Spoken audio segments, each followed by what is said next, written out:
18 करोड़ का farm house, वीआईपीओं से रिश्ता और महिलाओं के साथ यौन शोषण के आरोप।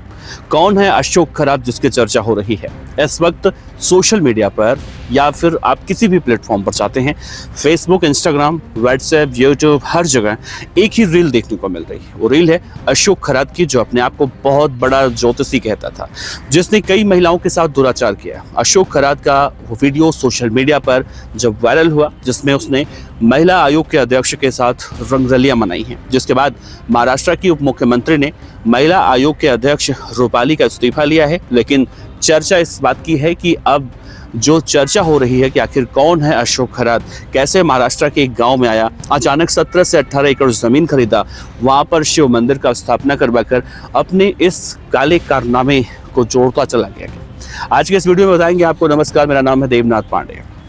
सोशल मीडिया पर जब से अशोक खरात की गिरफ्तारी और उसके घिनौने कृत्य का वीडियो वायरल हुआ, तब से अशोक खरात के गांव जहां पर वो रहता है, वहां लोग आने जाने लगे, उसके बारे में जानकारी इकट्ठा करने में लगे हुए हैं।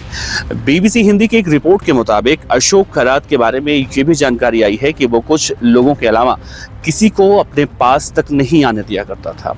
बड़े बड़े लोगों को छोड़कर किसी को अपने पास नहीं आने देना, महिलाओं को प्राथमिकता देना। जब लोगों ने ये सब देखा तो कई सारे लोग उसके यहाँ पर जाना बंद कर चुके थे।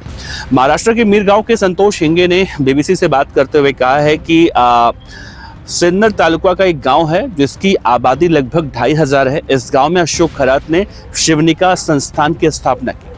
अशोक खरात को महिलाओं का यौन शोषण करने के मामले में पुलिस ने पकड़ लिया है। नासिक जिला और सत्र न्यायालय ने उसे 29 मार्च तक पुलिस की कस्टडी में भेज दिया। जब मीरगांव लोग पहुंचे तो गांव के लोग अशोक खरात के बारे में बात करने से आज के समय में बच रहे हैं। कुछ लोग कहते हैं कि हमारा इंटरव्यू मत लीजिए, हमें डर लगता है, माफ़ी मांगते हैं आपसे। लेकिन कहीं ना कहीं लोग अब दबे हुए जुबान से उसके बारे में बता रहे हैं कि अशोक खरात जैसे जेल से बाहर आता है तो उन्हें परेशान करने लगेगा। अशोक खरात दरअसल मूल रूप से सिन्नर के कंहांडवाली गांव का रहने वाला है। शिवनिका संस्थान की पुस्तिका में दावा किया गया है कि उसने बीएससी तक पढ़ाई की है और मर्चेंट नेवी के सबमरीन विभाग में करीब 22 सालों तक कप्तान के रूप में काम किया।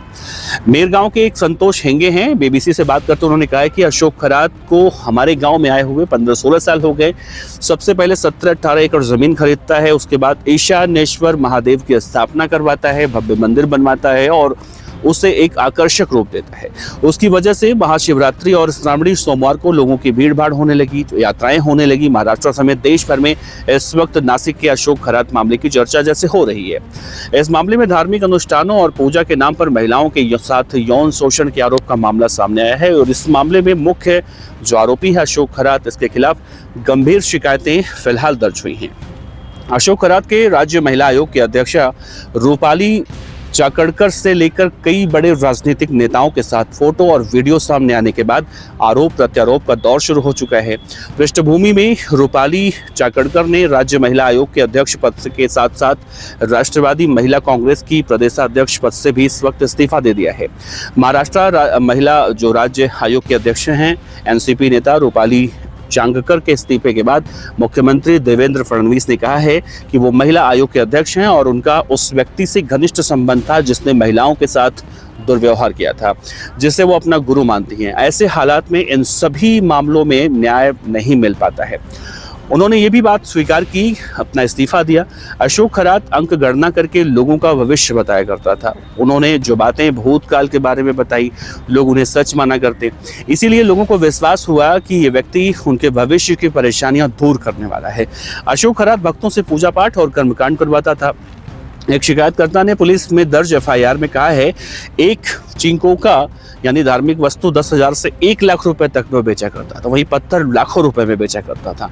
मीरगांव के मंदिर में नकली सांप और नकली बाघ रखकर वो लोगों को डराता था। ये भी एफआईआर में दर्ज है। मीरगांव से लगभग 1.5 किलोमीटर दूर अशोक खरात का एक फार्म हाउस है, वो पूरी तरह से पत्थर से बनवाया गया है।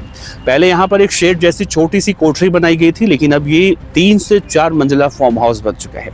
स्थानीय लोग दावा करते हैं कि 16 एकड़ में बने फार्म हाउस के निर्माण में लगभग 18 करोड़ रुपए खर्च हुए थे। हर 8-10 दिन में अशोक खरात यहाँ पर जाता था। उस वक्त उसके साथ बड़ी बड़ी गाड़ियों का काफिला होता था। अशोक खरात का फार्म हाउस जाम नदी के किनारे बसा हुआ है। यही शिवनिका संस्थान यानी ईशानेश्वर महादेव मंदिर भी है। गांव वाले कह रहे हैं कि अशोक खरात ने नदी के तल में अतिक्रमण किया। मेरगांव के एक और व्यक्ति हैं, उन्होंने कहा है कि 1.5 साल पहले अशोक खरात ने मंदिर को जाली से घेर दिया। हमारे चचेरे भाई की 5 एकड़ जमीन ली और नदी के तल में जमीन लेकर वहां पर कंपाउंड बनाया और हमारा रास्ता उसने बंद कर दिया।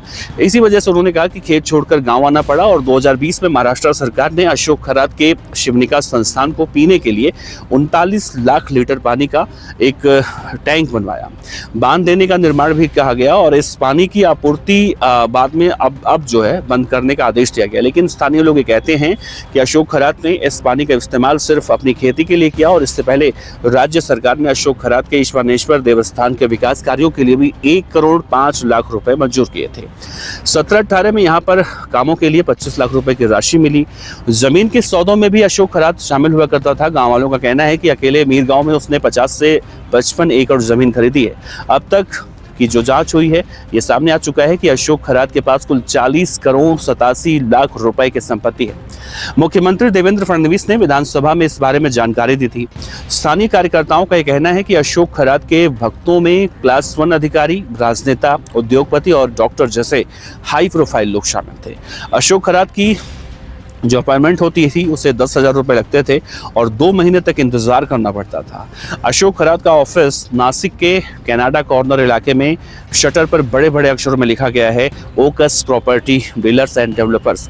वर्तमान में इस ऑफिस पर ताला लगा हुआ है, सन्नाटा पसरा हुआ है और जब वहां पर लोगों से बातचीत की जा रही है तो लोग इस बारे में बात करने से भी बच रहे हैं। महिलाओं के यौन शोषण के बारे में कोई खुलकर नहीं बात कर रहा है और ना ही किसी ने इस बात का अंदाजा लगाया था कि इस तरह से अशोक खरात महिलाओं के साथ यौन शोषण कर सकता है। फिलहाल बार बार इस तरह की रील अब सोशल मीडिया पर सामने आई है और अशोक खरात के बारे में सामने भी आ रहा है कि वैवाहिक बाधाएं जो होती हैं उसके नाम पर अलग से पैसा लिया करता था, लोगों के साथ अत्याचार करता था। अशोक खरात के काम करने का एक खास ढंग दिखाई देता था जो महिलाएं खासतौर से उससे आकर्षित होती थी।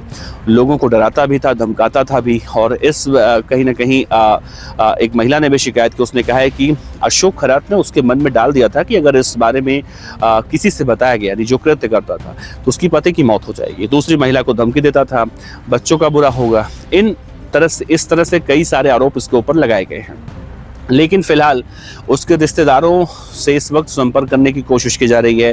उसका फ़ोन बंद जा रहा है, रिश्तेदार भी नहीं सामने आ रहे हैं और कहीं ना कहीं एक और मीडिया रिपोर्ट से जानकारी आई है कि खरात के वकील हैं एडवोकेट सचिन, उनसे भी बातचीत करने की कोशिश की गई लेकिन वो जवाब नहीं दे रहे हैं।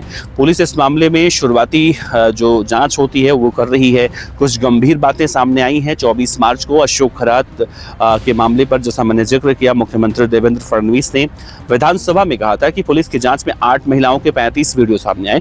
इन वीडियो में दिखता है कि अशोक खरात ने ढोंग और जादू टोना और तंत्र मंत्र का इस्तेमाल करके कई महिलाओं से बलात्कार और अश्लील हरकतें की हैं। अशोक खरात के खिलाफ यौन अत्याचार और महाराष्ट्र नरबली और जादू टोना प्रबंधक कानून के तहत 5 अलग अलग मामले इस वक्त दर्ज किए गए हैं। इस मामले की आगे की जांच अब एसआईटी कर रही है, लेकिन महाराष्ट्र अंधश्रद्धा निर्मूलन समिति का कहना है कि जादू टोना विरोधी कानून का प्रभावी रूप से पालन नहीं हो रहा है। नासिक में समिति के राज्य कार्यवाह है, वो कहते हैं कि जादू टोना विरोधी जो कानून है प्रभावी रूप से पालन नहीं किया जा रहा है और उस कानून के नियम अभी बने ही नहीं हैं। और इतना ही नहीं, उस कानून के तहत हर पुलिस स्टेशन में एक सतर्कता अधिकारी की नियुक्ति करने की मांग की जा रही है, लेकिन किसी भी पुलिस स्टेशन में ऐसी नियुक्ति अभी नहीं हुई है। महत्वपूर्ण बात यह है कि इस कानून को लेकर पुलिस के मन में भ्रम है। कई मामलों में पुलिस वो कहते हैं कि हम लोग से मदद लेती है, हम उनके प्रशिक्षण शिविर भी उनके लिए आयोजित करते हैं, लेकिन सरकार को इस कानून का प्रभावी रूप से पालन करना चाहिए और प्रचार प्रसार करना चाहिए। अशोक खरात मामले में अन्य पीड़ितों की तलाश अभी की जा रही है और आरोपी संपत्ति जो इकट्ठा कर चुका है वो भी जांच की जा रही है। ये भी जांच हो रही है कि क्या उसके साथ सरकारी अधिकारियों की मिलीभगत थी। इसी बीच अशोक खरात को कठोर सजा देने की मांग अब उठ रही है। बीबीसी की रिपोर्ट के मुताबिक मेरगांव के संतोष हिंगे हैं, कहते हैं कि हमारे गांव वालों का कहना है कि इस पर पूरी तरह से रोक लगनी चाहिए, उसे बड़ी सजा मिलनी चाहिए ताकि कोई दूसरा ढोंगी बाबा हमारे इलाके में सिर ना उठा पाए। अशोक खरात के पक्ष में आए सरकारी फैसले और उनके साथ कई हाई प्रोफाइल लोगों की खिंचवाई गई तस्वीरों की वजह से ये सवाल भी उठने लगा है कि क्या उन्हें राजनीतिक संरक्षण प्राप्त था। फिलहाल अशोक खरात ने जिस तरह से महिलाओं का यौन शोषण किया उसको लेकर कहा जा रहा है कि अशोक खरात जिन महिलाओं के साथ दुराचार करता था उनको धमकी दिया करता था कि अगर तुम ये बात बाहर किसी से कहती हो तो तुम्हारा पति मर जाएगा, बच्चा मर जाएगा, इस तरह की बातें निकलकर सामने आती रही। फिलहाल 29 यानी कल तक वो रिमांड पर है। कल के बाद वो जेल भेजा जाता है या फिर और आगे क्या कुछ होता है वो देखना बड़ा अहम होगा। लेकिन ऐसे बाबा, ऐसे ढोंगी देश के अलग अलग हिस्सों में हैं, जो आगे हम आपको बताएंगे बहुत सारे बाबाओं के बारे में। तो इस वीडियो में अपना प्यार जरूर दिखाइएगा, इस खबर पर अपना प्यार दिखाइएगा। आपका बहुत बहुत शुक्रिया। नमस्कार।